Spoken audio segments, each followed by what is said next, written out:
Hey there, race fans. It's Race Day Top 5 with me, Frank 5. First ever under the lights Martinsville action. Big show, big opportunity. The first ever under the lights action, the famous short track, the paperclip, provides some exciting racing. And one champion got his first win of the season with a brand new crew chief to get them off to a great start. Number 1, Martin Truex Jr. Yes, it's about time. Martin Truex Jr. finally gets his first win of the season with brand new crew chief Australian James Small to win the Blue-Emu Maximum Pain Relief 500 last night at Martinsville Speedway, winning it over Ryan Blaney, Brad Keselowski, Joey Logano, and Chase Elliott. Stellar performance by Martin Truex Jr.'s team. They had a fast car the entire time, even with no practice, but they had an issue early in the race where they got caught for a commitment line violation coming into pit road. Right front tire crossed the red box or orange box, and that's a no-no according to NASCAR regulations. You'll have to start at the rear because you cannot do that. So Martin Truex Jr. had a lot of work, but there was still a lot of race, and he kept progressing himself back to the front. Nearly almost got lapped, but luckily stayed on the lead lap and kept moving back to the front with good adjustments, good track position. Plus, the team cut the right side fender just a little bit to give it a little air to that right front tire, which helped cools it as well as the brakes in there. So that was a smart move by the whole 19 team. But big win for Martin Truex Jr. Led the second most laps. It was a big night, obviously. They hadn't had a win up until last night, and the first 4 races before the pandemic, they hadn't had a top 10 finish. They had the speed in their cars, but they really weren't getting the finishes and the luck that they deserve based on how good their car was. But since we came back, they got top 10, their first top 10 of the season. I think it was Darlington, the first race they came back. And they've had some good top 10 runs. They haven't had race-winning cars yet, but last night, obviously, they did, capitalizing at the very end.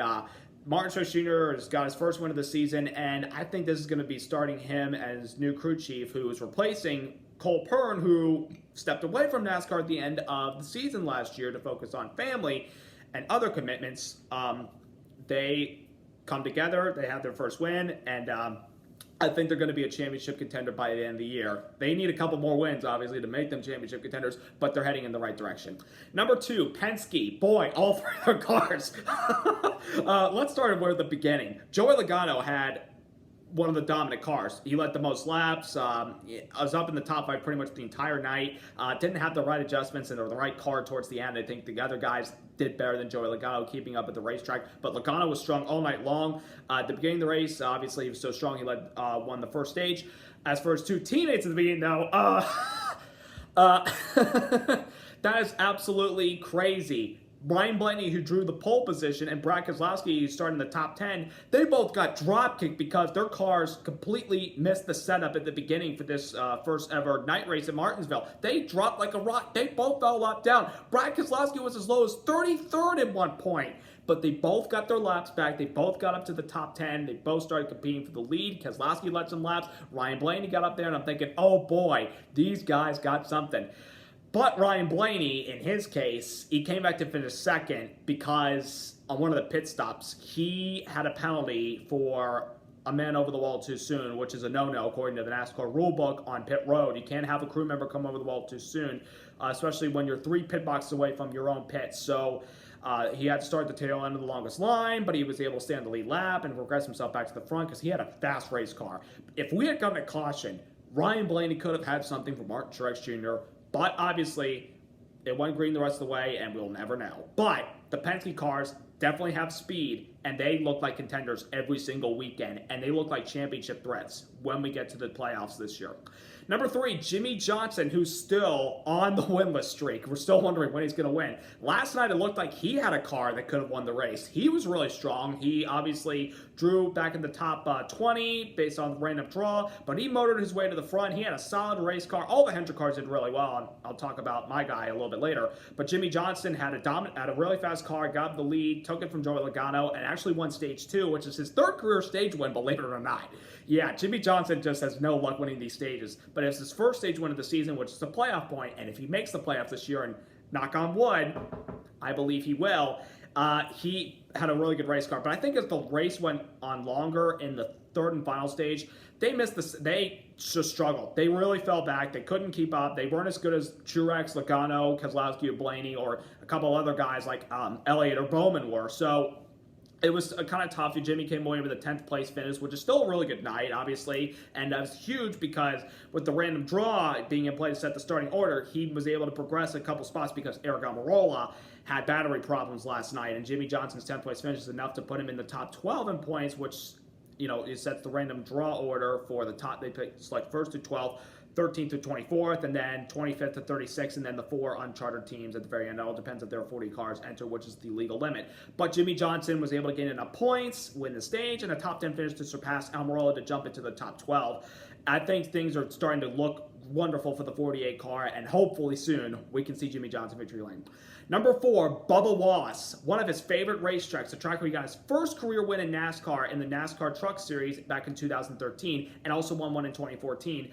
He said before the race, this is the biggest race of my career. Obviously, with what's going on in the country right now, and everyone's paying attention to the news, I'm not going to get too deep into it. But last night, Bubba Wallace ran a Black Lives Matter paint scheme on his car, and he said, this is my favorite racetrack, and this is the most important night, and I got to give it a good run. And Bubba Wallace lived up to the expectations. That car was really good all night long. Listen, the 43 cars look so much better this year than they have the last 2 years. Bubba looked like he was on his way to a possible top 5 tonight. They had a very good race car. Unfortunately, though, pit stops were not on their side whatsoever. Bubba Wallace had a problem in the left rear, which prevented him from getting a good launch off of pit row when leaving his pits, and that cost him to lose a couple of spots, but he was able to stay on the lead lap the entire night and came away with a nice 11th place finish. That's a really good result. I know you're thinking he wanted to Bubba to get a top 10, but he was very happy after the race getting a top 15, and again, they've had very good race cars. He's 20th right now in the points. That's the best points position he's been since he finished second in the Daytona 500 in 2018. So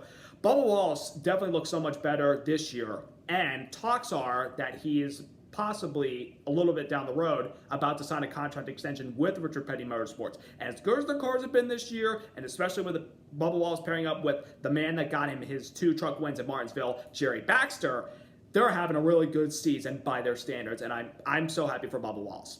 And number 5, while Martin Truex Jr. was having a wonderful night, the other 3 Joe Gibbs cars stunk. They were awful. I can't stress enough. They sucked last night. I mean, Truex was the only Toyota in the top 10. I can't believe this. You come to Martinsville, you expect Joe Gibbs Racing, Kyle Busch, Denny Hamlin, and even Eric Jones sometimes to be up in the top 10. Nope, that didn't happen last night. They all struggled. They had poor handling race cars. Eric Jones knocked into somebody, I don't know who it was, but it bashed the front nose in. Kyle Busch made contact with somebody. Kyle, was in a position at one point to get one of his 2 laps back because he fell a lap down along with Denny Hamlin and Eric Jones because they struggled at the beginning and got lapped like crazy because they are way off compared to everybody else. Kyle Busch never got his lap back and he settled for an 18th place finish. Denny Hamlin finished 3 laps down. You would expect Denny Hamlin to be running up for the win at Martinsville, not running mid-pack 3 laps down. That is absolutely unacceptable by Joe Gibbs Racing standards. You would expect them to be competing for wins. And right now, they only have 3 wins this year. 2 of them, obviously, the Daytona 500 and the other Darlington race, which, it's kind of a driver's track, so you get accustomed to that. And Martin Truex Jr. is getting better and better in the short tracks. The Gibbs cars just missed it last night. They have some work to do. And this is the race, when we come back here in the fall, it's going to decide who's going to go to Phoenix for the Championship 4 race. So the Joe Gibbs cars, out of the Martin Truex, they have some work to do if they want to make the Championship 4. They have to have better race cars. And last night they didn't perform. So I think they have to make some major changes when they go to the next short track race. And they have to look back on what they missed last night and have to carry forward with new setup, new changes when they come back in the fall.